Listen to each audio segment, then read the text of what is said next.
Betul Zaman Channel dan ATV News. Baik. Selanjutnya kita akan mendengarkan prakata dari Ketua Tim Jawa Barat, yaitu Mas Eko Arif Nugroho. Silakan kepada Mas Eko Arif Nugroho.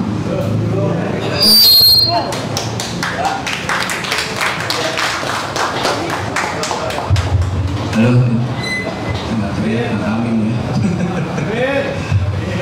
Apa teriak amin? Wah, hidup rajam! Hidup rajam! Wah, mantap.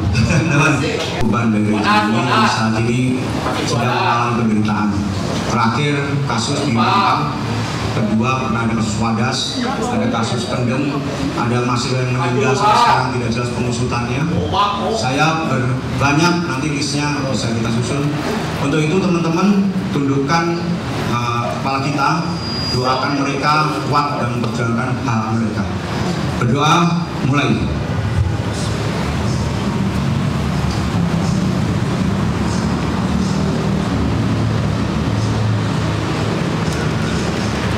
Oke, selesai. Ya, teman-teman, alhamdulillah hari ini kita bisa bertemu di sini di Mabes, ini namanya Mabes, markas besar konsolidasi kita.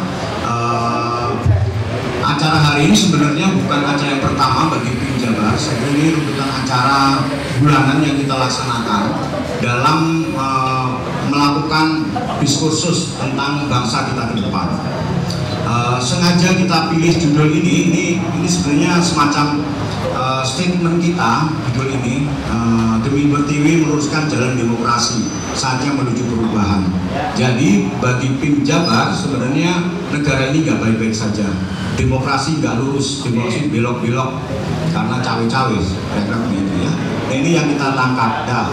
Selama ini Tim Jabar memang berkonsentrasi di wilayah value, atau kalau saya nyebutnya kalkulasi kualitatif gitu ya, dengan terus mengembangkan gagasan-gagasan kritis terhadap kekuasaan hari ini gitu.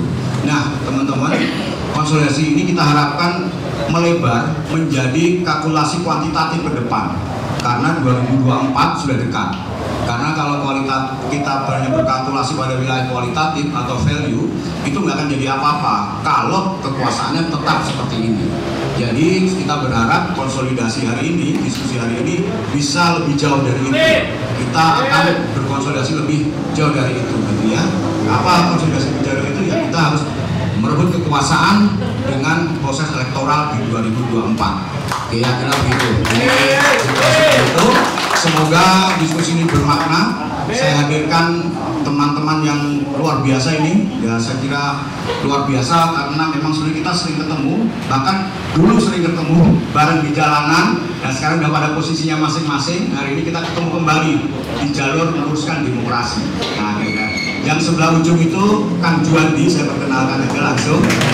Kang Juandi ini sahabat saya lama waktu 98 dan hari ini masih berurusan dengan berbagai kebijakan negara, terutama bersama dengan masyarakat gitu ya, masih keluyuran di petani-petani Juandi dari desa ke desa. Diajak ke elit susah, jadi maunya tetap di petani. Jadi begitulah Kang Juandi. Jadi nanti kalau berhadapan 98, nah dia ini cara paling pas merepresentasi 98 dan dia sempat masuk penjara selama kurang lebih 3 bulan gitu pada waktu kekuasaan Soeharto kemarin. Ini Kang Juandi. Kalau sebelahnya saya kira nggak asing, sekarang jadi selebriti di media TV. Ini juga sahabat saya Kang Huda. Jadi kalau ketemu sekarang bareng ini bukan perjumpaan yang baru-baru, ini perjumpaan lama. Saya kenal Lomas Bandung Jakarta lama beliau ini. Nah, waktu itu kita menggugat kekuasaan pada waktu itu. Ini Kang Huda. Nah, selama ini udah ini apa namanya? Sekarang posisinya ketua DPP PKB Jabar.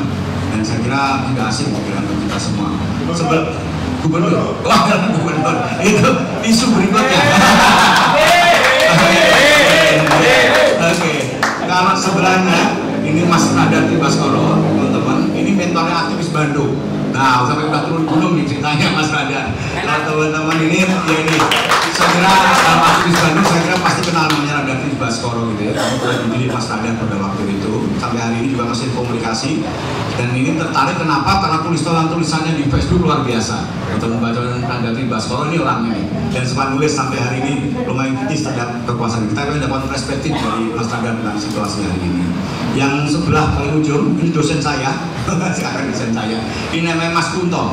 Mas Kunto ini sekarang ngajar di Universitas Pajajaran ya. Beliau, Mas Kunto ini dulu aktif di PES mahasiswa waktu itu zaman 98. Jadi konsentrasinya di PES mahasiswa, terus dia menggeluti akademik, kemudian dia pergi ke Amerika, S2 S3-nya gitu ya. Sekarang kembali, tapi masih mau bareng sama kita di jalanan. Jadi saya kira saya ajak untuk perspektif di dalam teoritik begitu. Oke, berikutnya Kang Dik. Saya kira ini Kang Dik kita minta jadi moderator bukan tanpa alasan. Dia pernah bergaul memberikan forum mahasiswa nasional. Kalau konon katanya kiri banget tuh, gitu kira-kira. Jadi yang kira sebenarnya kan kiri juga ada, kira-kira begitu. Dari Kang Dik, di Kang Dik ini generasinya mungkin generasi 2000-an. Jadi ini yang jadi generasi aktivis ada di sini. Kalau Kang Dik 98, ini 2000, Mas Radar 80-an, Kang Huda 90-an. Jadi komplit hari ini silakan berdiskusi, silakan membuat analisa, silakan kemudian membuat agenda juga ke depan mau ngapain bersama entah di Jabar, entah di nasional. Untuk apa? Tadi untuk saatnya menuju perubahan di 2024. Gitu kira-kira teman-teman. Selamat berdiskusi. Sama-sama saya kira nggak usah panjang lebar karena teman-teman ini pasti akan banyak juga bicara, gitu ya. Saya akhiri lagi dengan mungkin kita sama-sama hidup rakyat, hidup rakyat. Oke, makasih. Assalamualaikum warahmatullahi wabarakatuh. Terima kasih Mas Eko. Baik. Tidak usah berlama-lama, saya Pisa Renovika selaku MC hari ini akan menyerahkan acara ini sepenuhnya kepada Kang Dik sebagai moderator. Silakan Kang Dik. Terima kasih. Assalamualaikum warahmatullahi wabarakatuh. Selamat malam rekan-rekan semua, ibu bapak. Mayoritas para aktivis mungkin ya di sini yang dulu pernah bareng atau dulu juga sering memberikan bimbingan dan edukasi termasuk kepada saya juga di sini. Seperti tadi yang disampaikan oleh Mas Eko tentang latar belakang dan apa yang sebenarnya akan dihasilkan dari agenda malam hari ini. Kita akan berdiskusi. Di sini sudah hadir, alhamdulillah keempat narasumber telah hadir. Sekitar 2 jam ke depan kita akan mendiskusikan kurang lebih tema tentang demi yang kita ambil demi Ibu Pertiwi meluruskan jalan demokrasi, saatnya menuju perubahan. Nah, 4 narasumber memang kita ambil agar bisa memberikan masing-masing perspektif gitu ya, sesuai dengan tema yang sekarang kita diskusikan. Dari Kang Juandi, karena memang dari sisi person yang berada di kelompok yang masih berada di grassroots, nanti akan meminta saya akan meminta bagaimana pandangannya tentang spirit perubahan dari perspektif gerakan rakyat dan apa agendanya begitu ya. Dan terlebih khusus misalnya untuk 2024 bagaimana dari perspektif gerakan rakyat melihat itu. Kemudian juga tadi sudah diperkenalkan ya masing-masing narasumber. Jadi saya pikir nanti ada Kang Huda, seorang politisi dan juga anggota DPR RI, nanti akan lebih banyak bercerita atau menganalisa dari perspektif bagaimana peran partai politik dalam perubahan, khususnya mendorong demokratisasi di Indonesia. Ada Mas Radar Baskoro, aktivis 80-an, dan juga nanti akan sampai sekarang juga masih aktif gitu ya, baik di gerakan sosial di Indonesia. Akan lebih banyak nanti saya meminta perspektif bagaimana menganalisa politik gitu ya, perilaku politik, kemudian ancaman-ancaman terhadap demokrasi. Kita sama-sama tahu demokrasi Indonesia semakin hari semakin semakin suram gitu ya.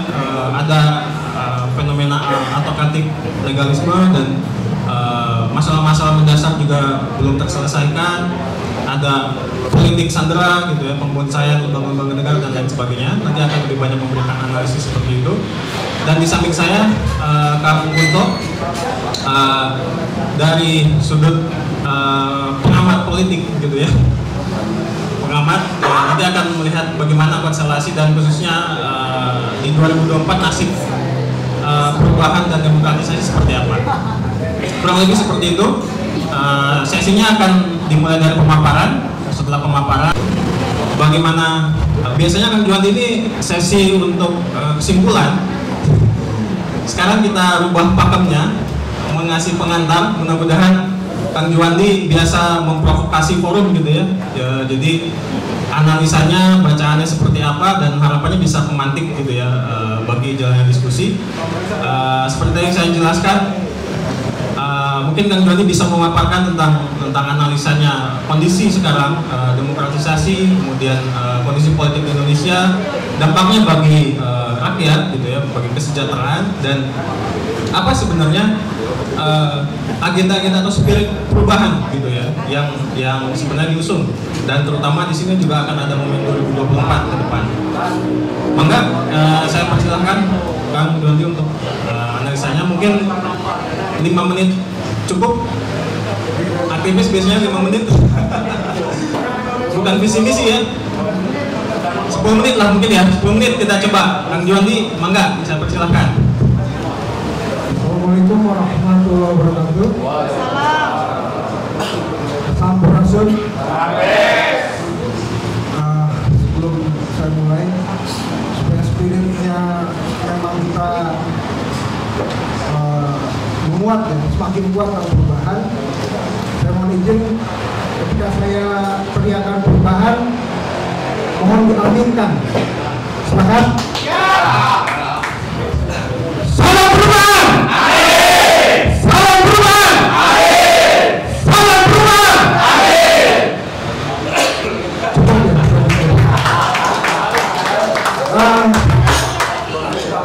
Teman, biasanya saya kalau di forum-forum demonstrasi atau acara-acara terkait demokrasi, ini tugasnya baca puisi, Pak.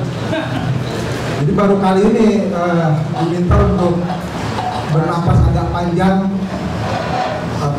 berbicara mengenai tadi tugasnya berat, memberikan analisis. Dan saya pikir saya tidak punya kompetensi untuk memberikan analisis. Saya ingin menyampaikan apa yang dirasakan sehari-hari sebagai bagian dari masyarakat, sebagai bagian dari rakyat. Nah, kalau di sini ada Mas Huda sebagai wakil rakyat, mungkin saya akan bicara sebagai rakyatnya. Mohon izin Mas Radar, baik, kata Pak Eko tadi, Mas Radar dia memang kalau bicara demokrasi di Jawa Barat ya gurunya. Saya termasuk buyutnya mungkin. Buyut bukan anak bukan murid, tapi buyut murid. Karena dua mentor di atas saya adalah juga muridnya Mas Radar. Jadi sangat tepat kalau malam ini kita juga akan mendengarkan bagaimana pandangan beliau mengenai situasi demokrasi kita dari tahun ke tahun. Kita bicara soal bagaimana program di masyarakat hari ini, saya rasa semua yang hadir di sini ini adalah bagian dari masyarakat, bagian dari rakyat yang sudah pasti sangat paham bagaimana persoalan ekonomi hari ini benar-benar dirasakan oleh seluruh masyarakat kita. Bagaimana petani merasakan kesulitan untuk mendapatkan pupuk yang murah, untuk mendapatkan air yang semestinya mereka dapatkan. Padahal dari sisi kebijakan itu sudah disebutkan, sudah ada banyak kebijakan yang menjamin pupuk murah untuk petani, banyak kebijakan yang menjamin air untuk petani. ada kebijakan reforma agraria yang membuka akses lahan untuk petani. Tapi kebijakan hanya tinggal kebijakan.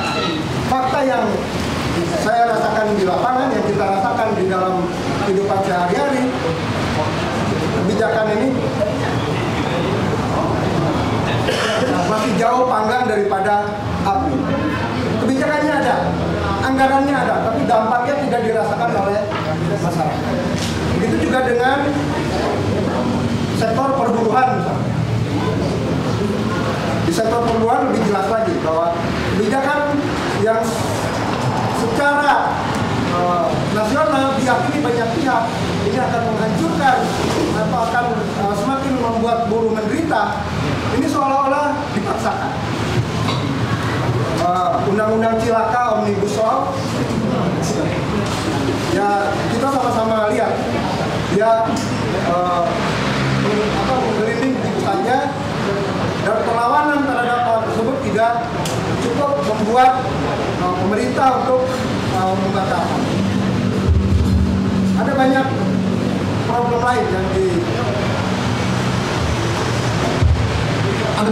lain yang dihadapi masyarakat. Dua perkara terakhir misalnya, kasus pengusiran bangsa Melayu dari tanah Rempang, kemudian upaya untuk mengambil alih ruang hidup masyarakat Dago Elos di Kota Bandung, ini tidak pernah saya bayangkan akan terjadi di rejim yang menyatakan diri menjalankan revolusi mental. Karena dua peristiwa ini menunjukkan bahwa mafia hukum, mafia tanah masih bisa menjalankan operasinya, masih bisa menaklukkan kekuasaan-kekuasaan pemerintahan untuk menjalankan tujuan mereka. Artinya bahwa revolusi mental yang digembar-gemborkan tidak bisa menyentuh instansi-instansi yang memiliki peran strategis dalam menjaga keselamatan warga negara.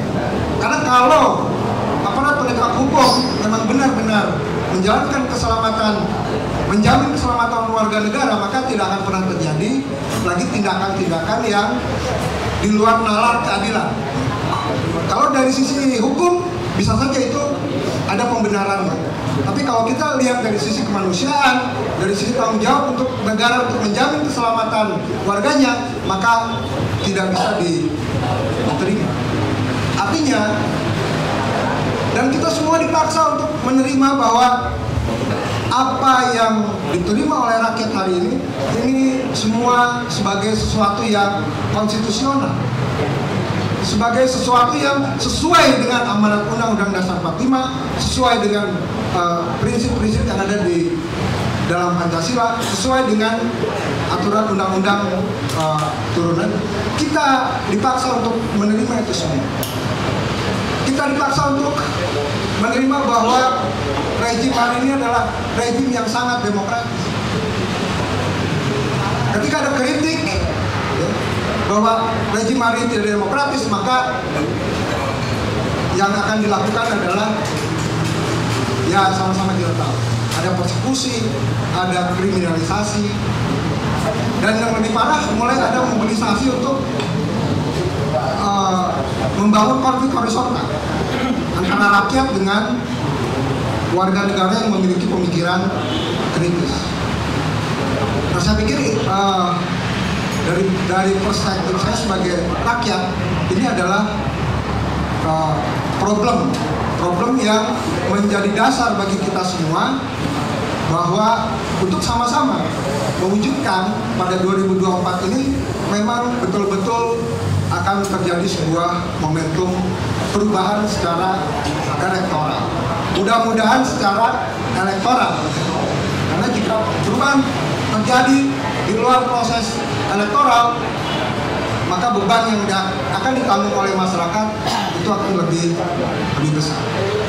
Nah, pertanyaannya, apakah kelompok-kelompok aktivis ya, yang sekarang mulai menyatu di dalam barisan perubahan menuju pemilu 2024 ini mampu meyakinkan rakyat, bahwa pilihan aktivis ini harus diikuti. Karena apa? Karena rakyat terlanjur memaknai bahwa peristiwa pemilihan presiden, peristiwa pemilihan legislatif adalah peristiwa yang sudah tercemar dengan proses jual beli. Lo jual, lo borong. Ini tantangannya bagi para aktivis adalah meyakinkan bahwa kalau nanti ada sudah ada ya pasangan perubahan yang didukung aktivis memang pasangan perubahan yang tidak akan berkhianat terhadap amanat rakyat. Nah, saya juga mungkin sebagai penutup saya ingin meluruskan judul ini, meluruskan jalan demokrasi. Jalan demokrasi itu tidak bisa lurus. Jalan demokrasi itu pasti berliku, berkelok, menanjak, turunan tajam. Itulah jalan demokrasi. Kalau kita berupaya meluruskan jalan demokrasi, maka akan terjadi banyak perkeliruan nantinya. Jadi ketika kita memang akan menempuh jalan demokrasi, jalan perubahan melalui demokrasi, maka kita harus sama-sama bersiap menempuh jalan yang berliku.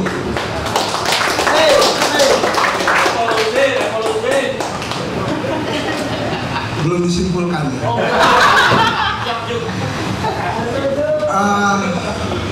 Seperti itu saja yang bisa saya sampaikan, karena kalau bicara soal penderitaan rakyat hari ini, yang ada di sini semua pasti bisa bersaksi terkait itu dan nanti akan menambahkan dalam sesi selanjutnya.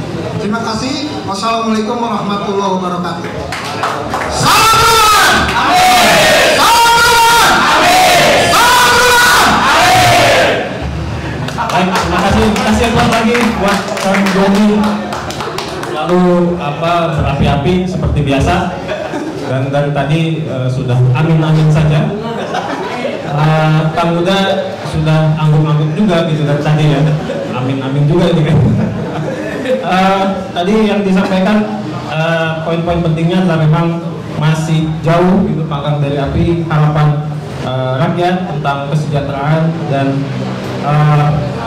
kondisi sekarang juga mulai marak terjadi, kita dipaksa untuk menerima gitu kondisi sekarang, dan apa yang dijanjikan tentang revolusi mental malah jadi mental gitu ya, jadi tidak seperti yang dijanjikan. Dan tadi Kang Juandi diperhatikan bahwa demokrasi itu memang berkelok-kelok, artinya memang harus kerja keras gitu ya. Kerja keras, kita harus mau berhadapan dengan sekian rintangan, dan justru jalan demokrasi itu pasti berkelok-kelok. Nah, tinggal kita mau berpegang teguh ke siapa gitu ya, mau tegak lurusnya kemana gitu ya, apakah ke Jokowi atau ke cita-cita yang kita inginkan.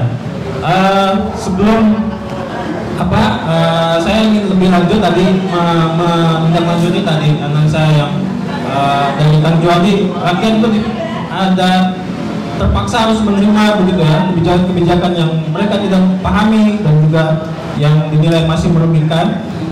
Saya ingin lanjut dulu ke masyarakat. Tadi di tatanan masyarakat gitu ya, di tatanan masyarakat bahwa harus menerima kondisi seperti itu.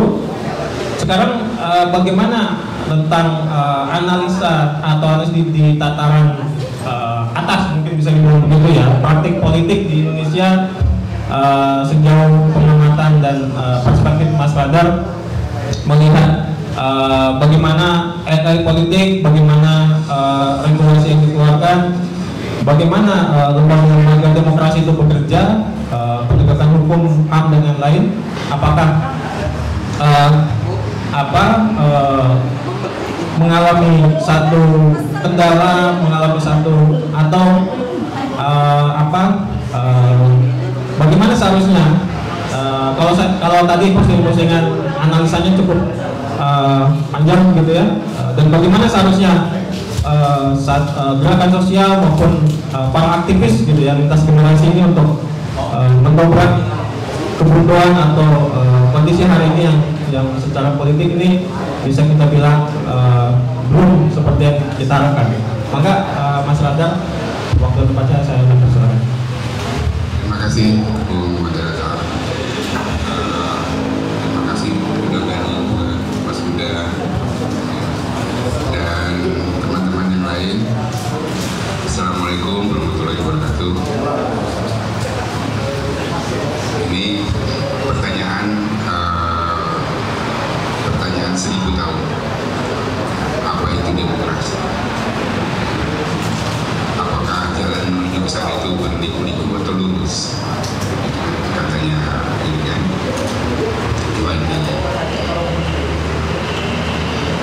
jadi sampai setelah saya belajar sekian puluh tahun tentang demokrasi itu, memang demokrasi tidak bisa dipahami dari definisi yang si A, si B, si C. Saya melihat demokrasi itu sekarang seperti hutan. Ya, hutan dengan segala macam karakteristiknya kan. Ada pohon besar, ada pohon kecil, ada belukar, ada rumput, ada hewan, ya, ada binatang melata, ada hujan, ada tanahnya seperti apa.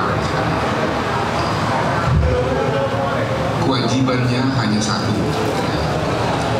kewajiban sunatullah itu cuma satu, hidup. Hutan itu harus hidup selama-lamanya. Nah, demokrasi pun begitu. Ini hutan.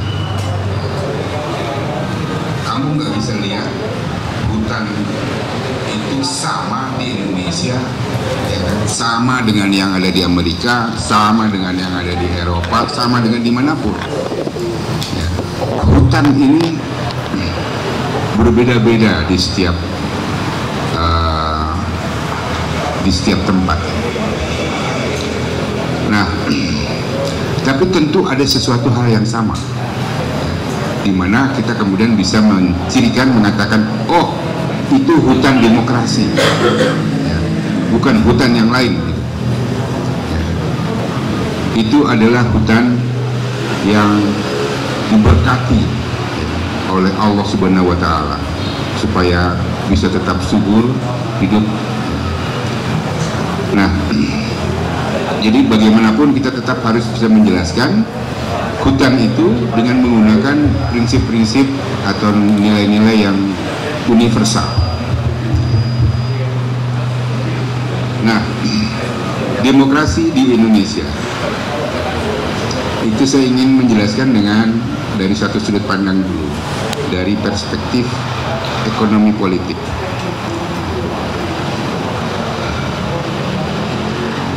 Bagaimana kita melihat demokrasi di periode Jokowi? Jadi artinya because kita berikan semua kemudahan, ya, baik kepada modal, kepada orang, kepada barang, ya, supaya itu benar-benar bisa menjadi kemampuan produktif, bisa dijual. Kalau diproduksi bisa dijual. Jadi segala kemudahan itu, ya. Nah, cuma kalau zaman Soeharto dan SBY, ya, Big Push itu ditaruh di dalam kawasan khusus, ya, namanya kawasan industri. Ya. Di situ dikasih kemudahan bebas pajak, di situ semua disediakan. Ya. Apa yang dibutuhkan oleh investor disediakan. Semua kemudahan diberikan kepada investor, pada kapitalis, nggak ada masalah. di kawasan khusus. Di luar kawasan khusus, kemudian itu tidak berlaku lagi. Nah, yang terjadi dalam era Jokowi, kawasan khususnya ini namanya Indonesia. Semua kemudahan-kemudahan itu diberikan dalam skala Indonesia. Semua fasilitas, sumber daya alam, silakan kamu pakai, silakan kami manfaatkan, ya kan, selama bukan 30 tahun seperti UPA. 100 tahun terlalu kecil, 190 tahun. Tanah kita dikontrakkan kepada kapitalis selama 190 tahun. Artinya apa? Ada hak ya, dari warga negara Indonesia sampai 190 tahun yang akan datang tidak bisa memanfaatkan tanah. Diskusinya bisa sangat filosofis. Bagaimana masa depan dari generasi yang akan datang itu sudah kita gadaikan sekarang. Ini ambil di Rempang 190 tahun, ya. Di Kalimantan Tengah 190 tahun, semua 190 tahun, dan jutaan hektar. Siapa yang di sini masih mengharapkan reforma agraria? Nonsense.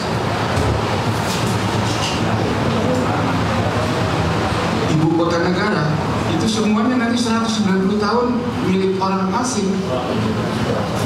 Jadi kita punya ibu kota negara, tapi tanah yang kita pakai bukan tanah milik kita. Itu adalah tanah yang dikuasai oleh orang asing. Ibu kota loh. Kalau Cina dulu, Hong Kong dia kasih. Hong Kong waktu itu adalah pulau tandus, batu karang, apa aja nggak tumbuh di situ. Ya. Diminta sama Inggris, udah kalah perang nih si kaisarnya, ya udah kasih. Berapa lama? Ya udah mintanya berapa? 100 tahun, 100 tahun kasih. Jauh dari Beijing. Ya. Kalau dia minta Beijing, barangkali si kaisar itu mati pun boleh nih, ya kan, nggak akan gua kasih, perang lagi aja kita. Tapi karena ini tempat jauh sekali di Cina Selatan, di luar wilayah Cina, oke deh, 100 tahun. Tapi kalau ibu kota negara kita 190 tahun dikuasai asing, entah saya nggak tahu bagaimana generasi yang akan datang ini nanti merasakan hidupnya. Tapi ini bukan itu topik pembicaraan, tapi pembicaraan bagaimana yang namanya big push itu yang seharusnya itu ditaruh di dalam suatu kawasan khusus, karena sangat tidak adil, hanya memberikan manfaat keuntungan pada kapitalis saja. Di situ dia boleh pegawai suka-suka dia, bolehlah, ya kan? Boleh ini, boleh itu, bolehlah. Yang penting, ya kan, itu kan pusat. Cuma kalau itu berlaku di Indonesia bagaimana? Seluruh Indonesia. Nah, di mana contohnya? Undang-undang Omnibus Law salah satu. Bukan cuma di kawasan khusus, di mana saja ada pengusaha bikin perusahaan, ya kan, kalau dia mau mencat pekerjanya, pecat aja. Kalau dia dapat konsesi tanah di mana aja gitu kan, mau mengusir siapapun yang ada di tanah itu, usir saja. Ya. Kalau penduduknya menolak lalu berdemonstrasi mau nangkap, kamu tangkap saja, punya hak menangkap. Si pengusaha itu bukan polisi lagi yang nangkap dia, itu berhak nangkap. Kalau dia Cina itu bisa bikin ormas, boleh bikin ormas, lalu melakukan segala sesuatu seperti ormas di tempat ini. Ya Cina, ya kan, buru-buru Cina bikin ormas boleh, bikin UKM juga boleh. Nah,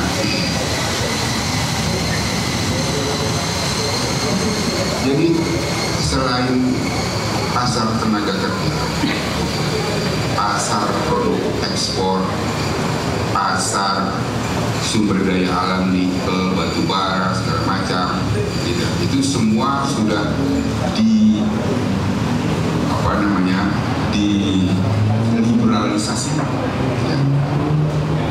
Diliberalisasi sehingga yang berlaku di sana ya, adalah hukum pasar. Ketika hukum pasar itu menjadi sangat dominan, jangan mati. Ini keadilan gaya neoliberal. Jadi yang saya ingin gambarkan adalah bahwa Jokowi dengan sistem, dengan kebijakan ekonomi big push, ya, tapi dengan menerapkan dengan ideologisasi neoliberal, ya, di seluruh aspek kehidupan ekonomi negara. Ternyata bukan ekonomi aja. Undang-undang kesehatan itu sekarang menempatkan rumah sakit besar sebagai poros, sebagai sokoguru kesehatan nasional. Jadi bukan dokter-dokter lagi, hak dari asosiasi dokter ya untuk melakukan verifikasi, melakukan pendidikan, melakukan pelatihan, melakukan segala macam hilang. Ya. Semua itu diganti oleh otoritas kewenangan dari rumah sakit. Siapa pemilik rumah sakit? Rumah sakit sekarang semuanya menggunakan pola jaringan. Jadi pola jaringan itu memang kalau dalam ekonomi ya bisa menekan biaya, ya. Tapi ya itu bangkitlah oligarki kesehatan. Nah ini sekarang semua mau diserahkan ke mereka. Neoliberalisme kesehatan. Bukan cuma sektor kesehatan saja. Saya dengar lagi nih barusan, ya kan? Ada Perpres, ya, Perpres tentang informatika, tentang dunia digital, ya, sosial media. Ya. Jadi konten kreator, ya, itu harus punya sertifikat lah, entah apalah gitu. Ya. Harus diatur konten kreator itu. Ya. Ada yang harus bergabung ke PWI atau gimana gitu, ya. Lalu ya, verifikasi Dewan Pers. Saya belum mendalami, tapi saya udah menangkap, oh ya ini sama. Jadi bukan cuma kesehatan, tapi juga di bidang ini semua mengeluh, ya. Para konten kreator, anak-anak muda kita yang mulai menjajaki ya dunia bisnis, peluang-peluang di dunia internet, semua mengeluh.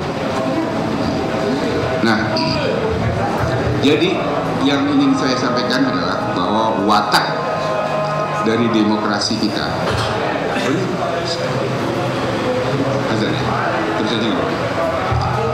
watak dari demokrasi kita itu sangat neoliberal. Dan apakah bangsa Indonesia, masyarakat Indonesia bisa hidup dalam situasi seperti itu? Dalam sistem yang sangat neoliberal ini?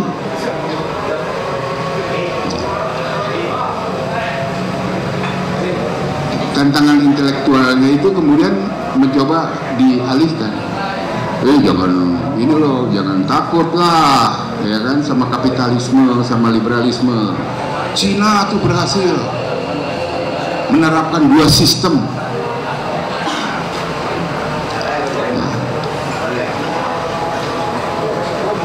Apakah Cina bisa jadi contoh untuk Indonesia? Ya. Pertama,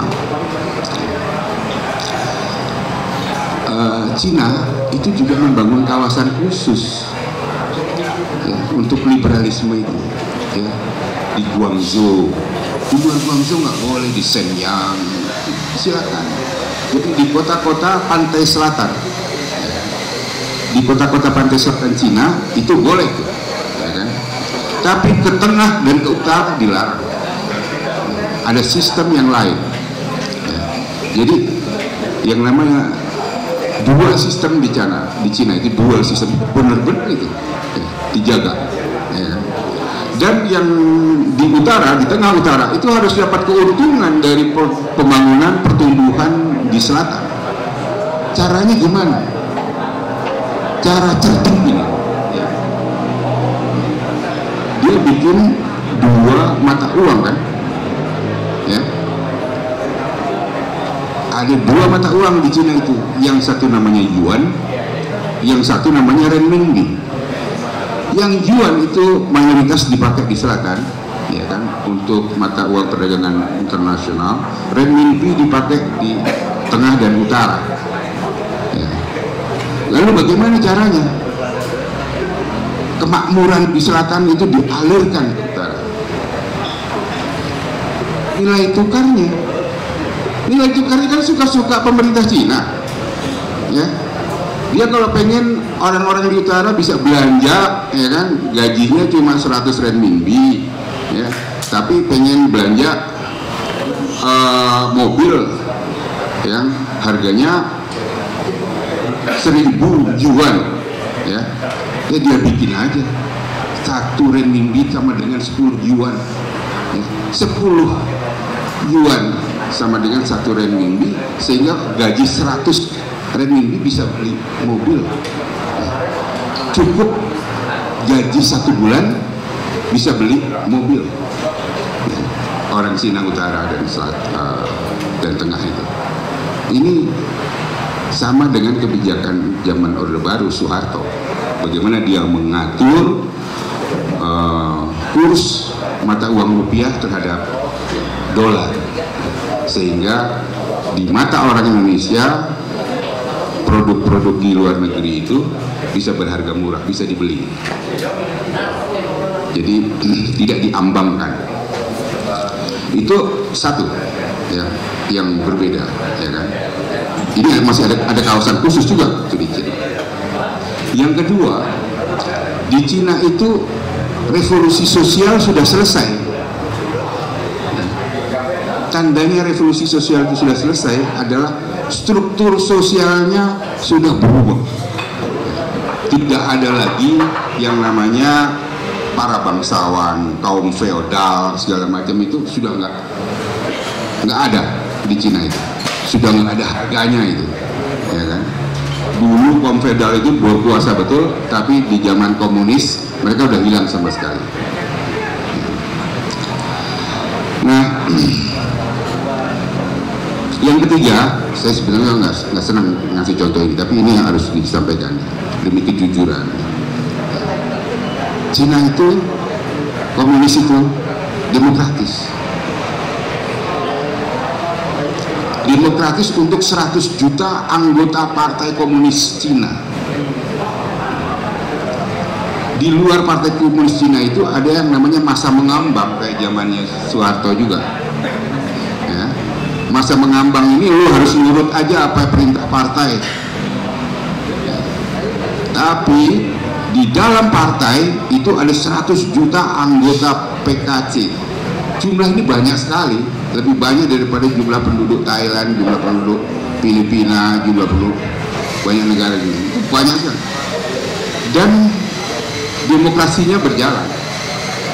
Ada proses pemilihan bertingkat, ada proses pertanggungjawaban bertingkat. Jangan sampai kalian anggota PKC korupsi. Hukuman matinya itu sadis, ditembak di kepala berkali-kali terus diseret-seret.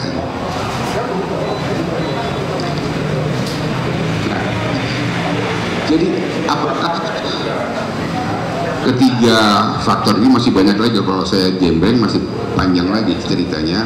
Kita nggak mudah ya, kalau mau menduplikasi pengalaman Cina.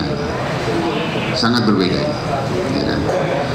Kita nggak, struktur sosial kita masih struktur feodal yang kita warisi dari zaman kerajaan Mataram dulu. Itu belum berubah. Nilai-nilainya juga masih nilai-nilai feodal, ya kan? Ya macam Joko Rapi Gerung, ya kan? Sekarang dipersekusi di mana-mana. Yang mempersekusi siapa? Bukan orang yang dia hina, katakanlah itu, ya. Tapi orang lain.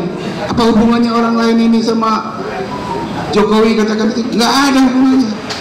Yang ada hubungan nilai yang disebut feodal itu. Dia kan pemimpin gua, ngapain lu ngehina dia gitu. Definisi menghina saja sudah satu hal yang berbeda, yang lain. Kalau di Amerika bajingan tolol, kalau tiap hari kita omongin di depan kepalanya sini juga nggak apa-apa. Joe Biden itu nggak ada urusan gitu. Nah, jadi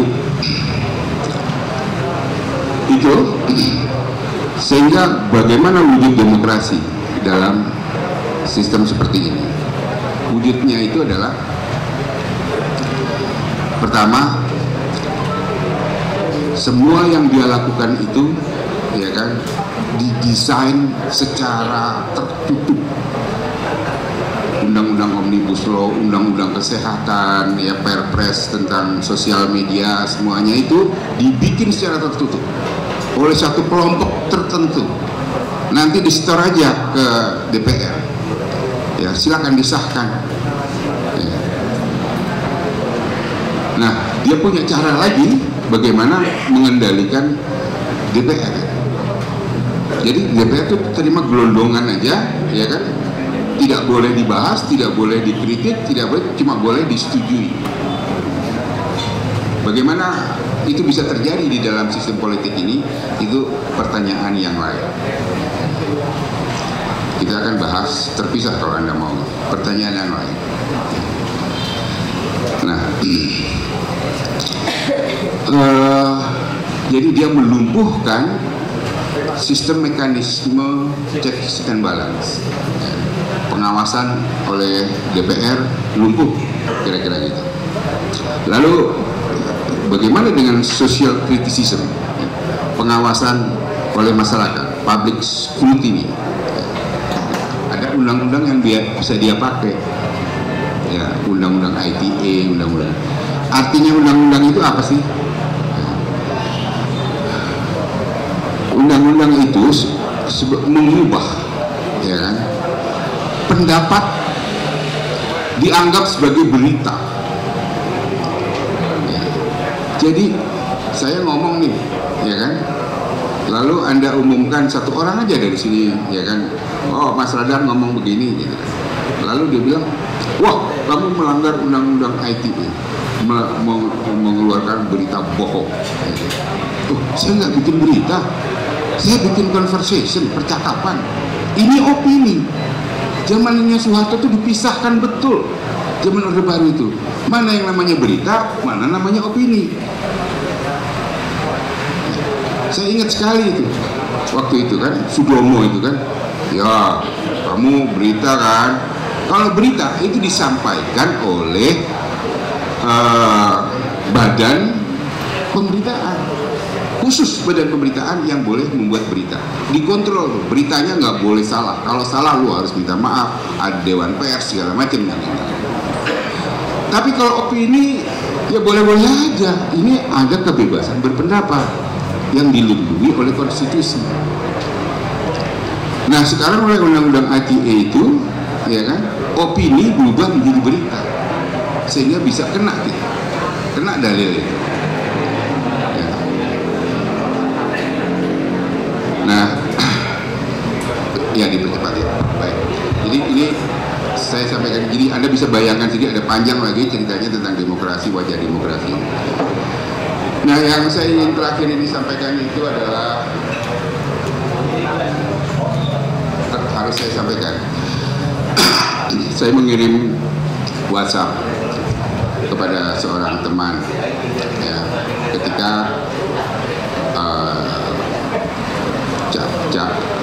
Imin menjadi wakil dari Anies. Saya katakan saya lebih dari bahagia.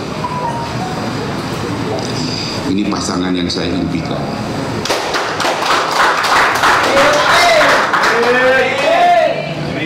Ini pasangan aktivis-aktivis, dua-duanya aktivis, bahkan dua-duanya saling kenal, dua-duanya datang dari universitas yang sama. Saya aktivis, tapi saya nggak ingin membesar-besarkan aktivis. Cuma saya harus mengatakan bahwa aktivis itu ada bedanya dengan yang bukan aktivis. Perbedaan yang pertama, aktivis itu punya will to sacrifice. Ya, bersedia dia berkorban itu. Nih contohnya Juandi, ya kan, berbulan-bulan tidur sama orang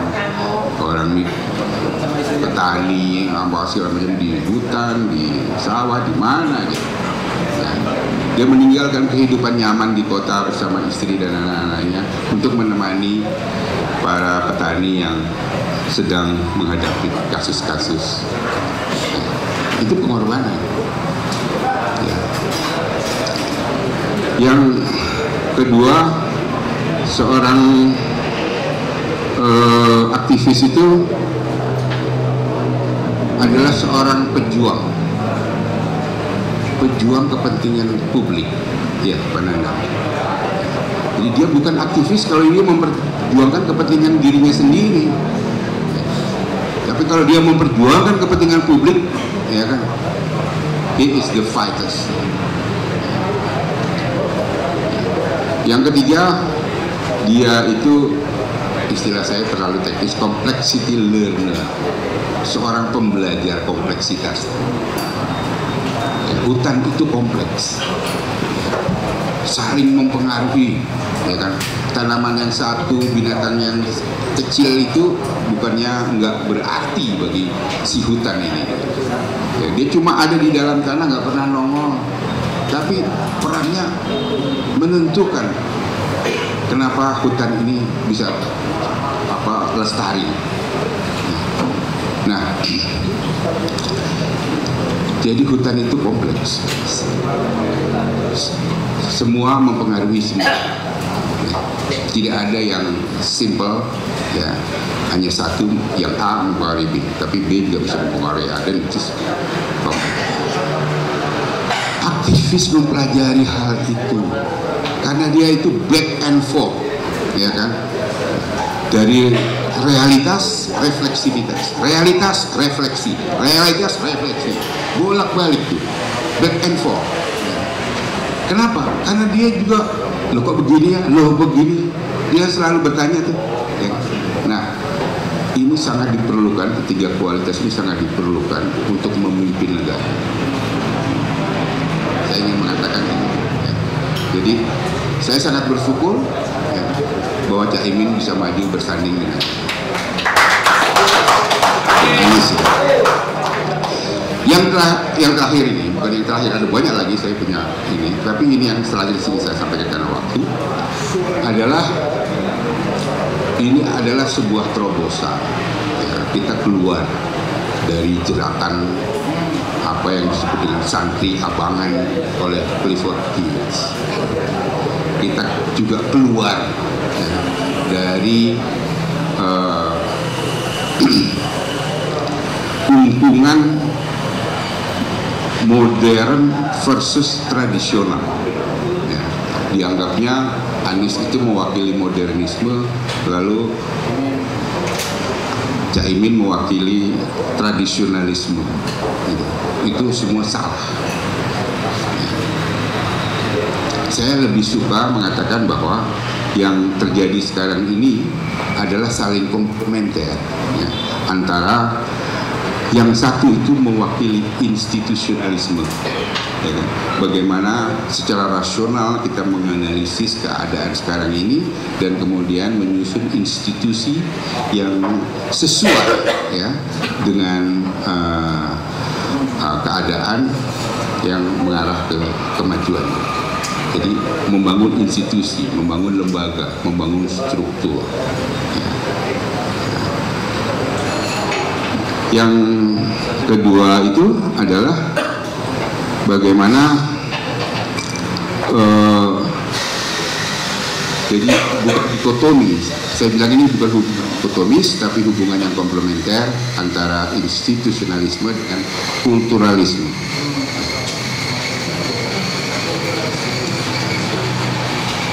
PKB, NU tidak bisa dikalahkan dalam budaya. Itu mengakar betul, mengakar betul, karena interaksinya itu antara para kiai ulama, ya kan, para aktivis di PKB ini dengan rakyat itu, ya, bukan cuma sekali dua kali pas pemilu aja, tiap hari, ya. Tiap hari ada selamatan, kiai-kiainya harus datang ke selamatan itu, ya. Selamatan itu macam-macam, selamat anak lahir, selamat ini, selamat, waduh banyak sekali. Itu dilayani semua oleh para kiai, para ulama itu, ya kan? Ini nggak bisa dilawan. Siapa yang bisa melawan itu? Nah, jadi kultur, hubungan, saya ingin mengatakan, hubungan pemimpin dan rakyat yang seperti inilah yang harus dibangun di Republik Indonesia.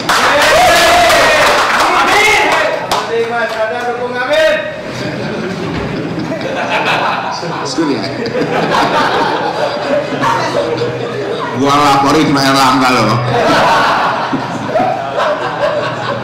Gua pikir gua gak punya kontak sama Erlangga kali ya.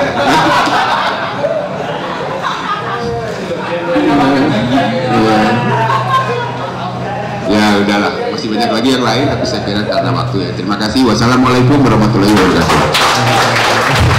Baik, sangat sistematis sekali tadi Mas Radar menyampaikan tentang demokrasi itu tidak ada di ruang hampa, tapi juga bagaimana sistem yang berlaku, dan nyatanya demokrasi neoliberal saat ini justru semakin membuat kesejahteraan rakyat semakin menurun, dan situasi politik justru jauh dari apa yang diharapkan, begitu ya.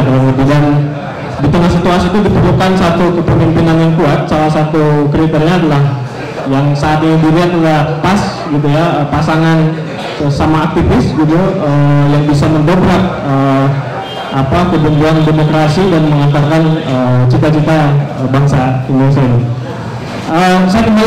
Saya sekarang ke Pak Huda. Tadi Kang Juwandi dan Mas Radar sudah menyampaikan tentang bagaimana sebenarnya nasib bangsa ini, dan secara ekonomi, politik, dan kondisi tidak juga terlepas dari peranan legislatif, dan juga secara khusus juga bagaimana peranan partai politik, gitu ya, dalam mendorong demokrasi. Nah, sementara faktanya berdasarkan survei yang saya baca, tingkat kepercayaan masyarakat itu kepada partai masih rendah, gitu ya. Kalau nggak salah itu belum pernah mencapai 60% begitu, sebagai salah satu institusi negara yang kepuasannya rendah, gitu, setahun terakhir. Nah, sebagai aktivis dan juga kemudian masuk ke dalam satu sistem, bagaimana melihat kondisi ini, peranan partai politik di Indonesia, gitu ya, dalam mendorong demokrasi dan juga kesejahteraan. Kita ingin meluruskan, gitu ya, atau sesuai dengan jalan demokrasi dan perubahan ini. Bagaimana sebenarnya melihat itu, dan agenda ke depan sebaiknya seperti apa? Khususnya juga akan berhadapan dengan proses dinamika elektoral, ya, pergantian kekuasaan 2024. Mangga, persilakan Kang Huda. Terima kasih. Assalamualaikum warahmatullahi wabarakatuh. Bismillah, alhamdulillah, la haula wala quwata illa billah, asyhadu an la ilaha illallah wa asyhadu anna Muhammadar Rasulullah, amma ba'du. Yang saya banggakan Mas Radar, Kang Jadi, Mas Gun, dan teman-teman semua yang hadir. Eko, thank you. Bapak Ibu sekalian yang hadir, sahabat, kawan dari semua komunitas, salam hormat dari saya dan teman-teman. Puji syukur kepada Allah, salawat kepada Rasulullah SAW. Saya berbahagia pada sore hari ini kok bisa ngumpulin kita semua, terutama Mas Radar sebenarnya. Sebenarnya forum ini sudah selesai disimpulkan oleh Mas Radar, jadi cukup sangat sublim sekali, menarik berbagai isu yang sebenarnya menjadi keprihatinan kita selama ini. Saya mungkin akan memberi catatan kecil saja dari apa yang disampaikan oleh Mas Radar. Kira-kira ada sekitar 3-4 objektif yang ingin saya sampaikan pada kesempatan sore hari ini. Objektif saya yang pertama merujuk tema ini sebenarnya, tema soal demokrasi, meluruskan jalan demokrasi. Tema ini menarik, Pak Eko. Dalam teori dan historisnya, demokrasi terjadi karena mereka yang dilecehkan, mereka yang dianggap tidak ada, berdiri dan menyatakan diri untuk mengatakan melawan atas semua rezim yang tidak demokratis. Nah, pada konteks itu, jadi meluruskan jalan demokrasi itu kuncinya disampaikan oleh Mas Radar. Saya kira kita menegaskan diri di saat kita tidak dianggap dan diremehkan dalam berbagai hal, dalam berbagai aspek. Nah, pada konteks itu Kang Juhadi tadi sudah menjelaskan dimensi etik dan politiknya di lapangan, bahwa antara kebijakan dengan realitas di bawah nggak nyambung, ada gap, ada sesuatu yang jauh dari cita-cita kemuliaan demokrasi sendiri, yaitu mesejahterakan, membahagiakan dan memuliakan rakyat, kira-kira begitu. Nah, pada konteks itu saya kira Pak Eko meluruskan jalan demokrasi itu akan kita tegakkan. Semua kita menegaskan diri bahwa pasangan AMI harus menang dalam Pilpres. Jadi kalau tadi kok tawarannya selama ini, apa kata dia istilahmu kok? Apa? Dari kualitatif ke kuantitatif. Saya bisa jawab kuantitatifnya adalah pasangan Amin. Nah, kayak gitu. Dan tadi diperkuat oleh Mas Radar lah menyangkut soal ini.